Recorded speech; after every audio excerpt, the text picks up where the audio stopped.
Hello दोस्तों, आपका स्वागत है हमारे YouTube चैनल इन्वेंशन पर। हर बार की तरह इस बार भी हम कुछ मजेदार लाजवाब टेक्नोलॉजीज आपके साथ लेकर आए हैं जो ना सिर्फ आपकी रोजमर्रा की जिंदगी में मददगार साबित होंगी बल्कि वो शायद फ्यूचर को भी रीशेप करने वाली है। तो क्या आप तैयार हैं सफर पर चलने के लिए? आइए शुरू करते हैं।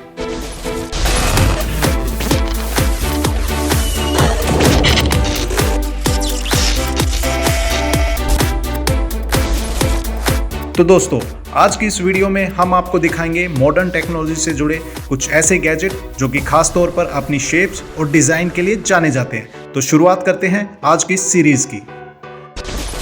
Number 9, hang aerial fire fighting drone.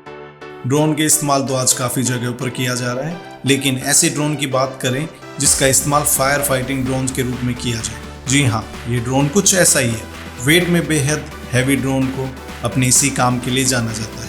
Normal किसी भी फायर फाइटिंग व्हीकल की इतनी कैपेसिटी नहीं होती कि वो एक ऊंची बिल्डिंग की आग बुझा पाए। तो फिर अगर फायर फाइटर्स को वहां पर भेजा जाता है तो काफ़ी रिस्क होता है उसमें, लेकिन इसमें आप ऊंची से ऊंची बिल्डिंग में भी पहुंचकर आग को बुझाने का काम कर सकते हैं। ये एक मल्टी फंक्शनल ड्रोन है जिसके ऊपरी हिस्से से आप लेजर टारगेटिंग की मदद से CO2 फायर कर सकते हैं, जिससे ये तुरंत आग बुझाने का काम करेगा। और फिर भी अगर आग नहीं बुझती है तो ये फायर फाइटिंग फोम्स को भी रिलीज कर देता है, जो कि आग बुझाने में बेहद कारगर होता है।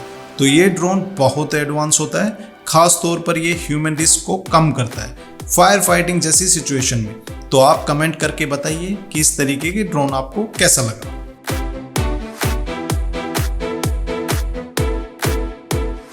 Number 8, table aerobotics. किसी भी बगीचे में फल को तोड़ना बड़ा ही मुश्किल काम होता है, और ऐसे में अगर बगीचा बड़ा है तो काफी समय भी लग जाएगा इस काम को करने में। तो दोस्तों, अब मैं आपको ऐसे ऑटोमेटिक गैजेट दिखाने वाला हूं जो फलों को तोड़ने का काम आसानी से करता है। और दोस्तों, ये एक तरीके का ऐसा गैजेट होता है जिसमें बहुत सारे ड्रोन रोबोट लगे होते हैं। इन ड्रोन रोबोट्स की वजह से ऊंचाई पर लगे फल को भी आसानी से तोड़ा जा सकता है। और इसके रोबोटिक हैंड में ये फीचर होता है कि ये सेब जैसे फलों को तोड़कर कलेक्ट भी करते हैं। पूरे सिस्टम को कंट्रोल करने के लिए आपको एक ऐप सपोर्ट सिस्टम मिलता है जो कि रियल टाइम में ये बताता है कि मशीन ने कितने फल तोड़े, जिससे फलों की डिलीवरी टाइम से कराई जा सकती है। तो अगर बगीचा बड़ा है तो इस तरीके से फलों को तोड़ने का काम आसानी से ऑटोमेटेड तरीके से किया जा सकता है। Number 7, Metafly. ड्रोन उठाना किसे पसंद नहीं होता, लेकिन ज़्यादातर जो ड्रोन होते हैं उन्हें फ्लाई करने के लिए आपको एक ओपन स्पेस की ज़रूरत पड़ती है।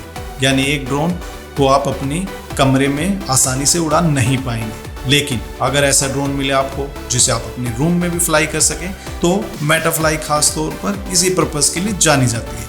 ये एक तरीके से बटरफ्लाई जैसे लगेंगे, लेकिन ये एक तरीके के ड्रोन होते हैं जो आसानी से उड़ सकते हैं आपके इशारों पर।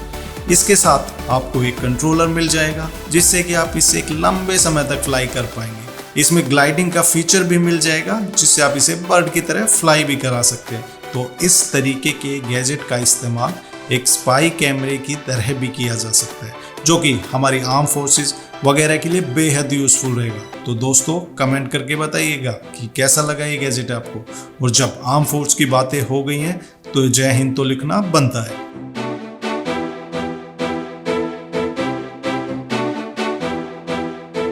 Number 6, vapour electric helicopter. दोस्तों, आपने बड़े बड़े काफ़ी सारे हेलीकॉप्टर देखे होंगे, लेकिन अब जो हेलीकॉप्टर मैं आपको दिखाने वाला हूँ वो आपको काफ़ी ज़्यादा चौंका देगा। हाँ दोस्तों, ये एक तरीके का ऐसा कॉम्पैक्ट सा हेलीकॉप्टर होता है जिसका इस्तेमाल दुश्मन पर नज़र रखने के लिए की जा सकती है। जी हाँ, इसका साइज बेहद खास इसलिए हो जाता है क्योंकि ये नॉर्मल किसी भी हेलीकॉप्टर से बेहद छोटा दिखाई देगा, जिसमें नीचे की तरफ एक छोटा सा कैमरा भी लगा होता है जो कि स्पाई मॉनिटरिंग के लिए इस्तेमाल किया जा सकता है। इसके सारे कंट्रोल ग्राउंड पर होते हैं, मतलब ग्राउंड पर रहकर ऑपरेट कर सकते हैं। इसका फ्लाइंग टाइम लगभग 60 मिनट सिंगल चार्ज में होता है, जिससे कि आसानी से आप इसे कहीं पर भी भेजकर निगरानी कर सकते हैं। और यही नहीं, इसमें आपको ड्रॉप मैकेनिज्म भी मिल जाएगा। इसका मतलब कोई भी सामान कहीं भेजना चाहते हैं तो इसमें ड्रॉप फीचर भी मौजूद है, जिससे काम काफ़ी आसानी से हो जाएगा। तो इस तरीके के हेलीकॉप्टर्स को हमारी आर्म फोर्स इस्तेमाल कर सकती है, जिसमें बिना मैन पावर के वो दुश्मन पर आसानी से निगरानी रख पाएंगे। इसमें इनबिल्ट होता है हाई डेफिनेशन और इंफ्रारेड कैमरा, जो कि 3D मैपिंग में बेहद हेल्पफुल रहेगा। इस छोटे से हेलीकॉप्टर का इस्तेमाल रेस्क्यू ऑपरेशंस में भी किया जा सकता है। Number 5, snowpaw rover. Smooth cinematic shots लेने के लिए आपको एक स्टेबलाइजेशन की जरूरत होगी, जिससे कि कैमरा मूवमेंट एकदम से स्टेबलाइज हो सके। इस काम के लिए ज्यादातर लोग स्लाइडर का इस्तेमाल करते हैं, लेकिन उसकी अपनी एक लिमिटेशन होती है। जैसा कि एक लिमिटेड जगह में आप अपने कैमरे को मूव करा सकते हैं, लेकिन अगर आप ऐसा शॉट क्रिएट करना चाहते हैं जिसमें कि एक लंबी दूरी तक कैमरे का मूवमेंट करना हो, तो बहुत ज्यादा दिक्कत आती है। वहां पर इस्तेमाल किया जा सकता है इस तरीके की सिनेमा ट्रॉली को, जो कि खास तौर पर इलेक्ट्रिक स्टेबलाइजेशन के साथ आती है। ये दूर से देखने में तो आपको एकदम ट्राइपॉड जैसे लगेगी, जिसके ऊपरी हिस्से में आप कैमरा वगैरह लगा सकते हैं, और जब भी आपको सिनेमैटिक शॉट क्रिएट करना हो तो इसके रिमोट से इसको ऑपरेट किया जा सकता है। ये लंबी दूरी तक आपके पीछे पीछे आसानी से जा सकती है, और जिससे स्टेबलाइज तरीके से वीडियो को रिकॉर्ड किया जा सकेगा। तो इस तरीके के गैजेट खास तौर से उन लोगों के लिए बनाए गए हैं जिन्हें वीडियोग्राफी से खास तौर पर लगाव होता है।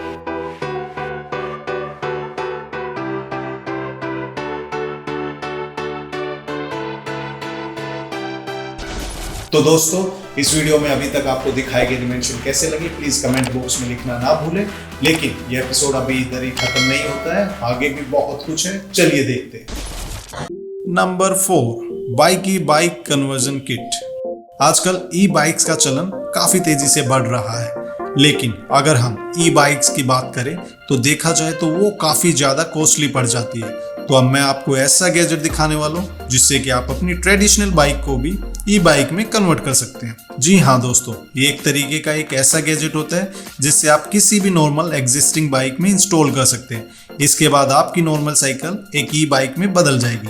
इसमें एक ऐसी छोटी सी मोटर लगी रहती है जिसको आप पैडल के पास में इंस्टॉल कर सकते हैं। इसमें बैटरी भी होती है जिनको आप पैडल के दोनों हिस्सों में लगा सकते हैं, और सिंगल चार्ज करने पर इसे 75 माइल्स की रेंज में ले जा सकते हैं, जो कि अपने आप में एक बड़ी बात है। ये गैजेट आपको हाई स्पीड राइडिंग के फीचर्स भी देता है, जिससे आप 50 km/h की स्पीड तक जा सकते हैं, जो कि अपने आप में कमाल की बात होती है।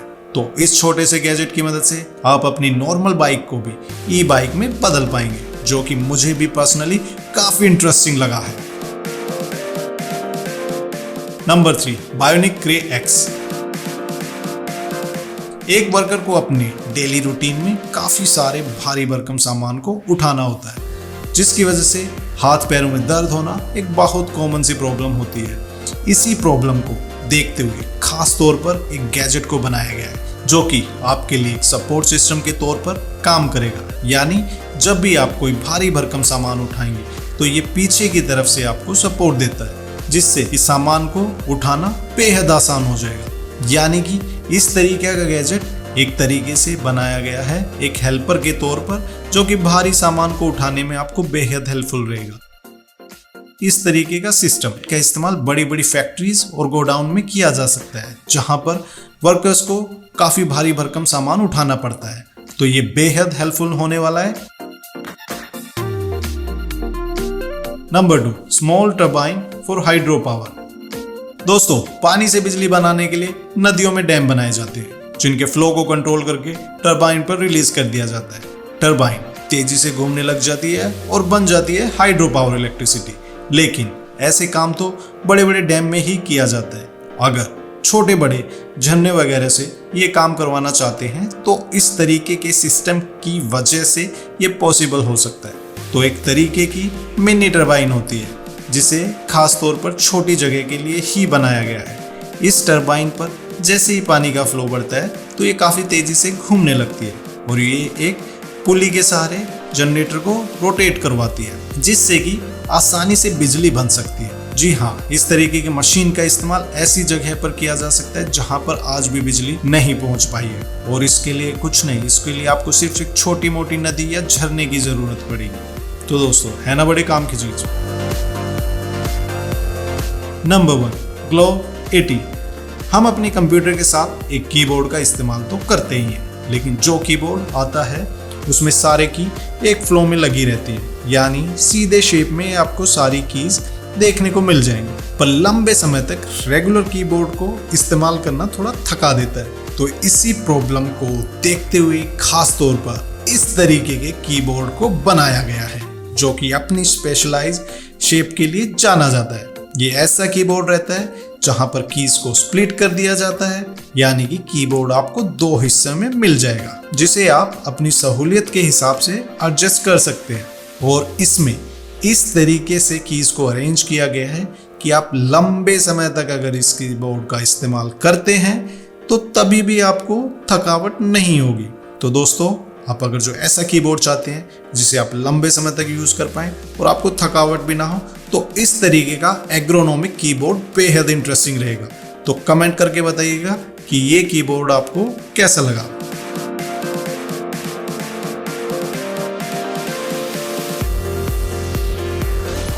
तो दोस्तों, आज के एपिसोड में बस इतना ही।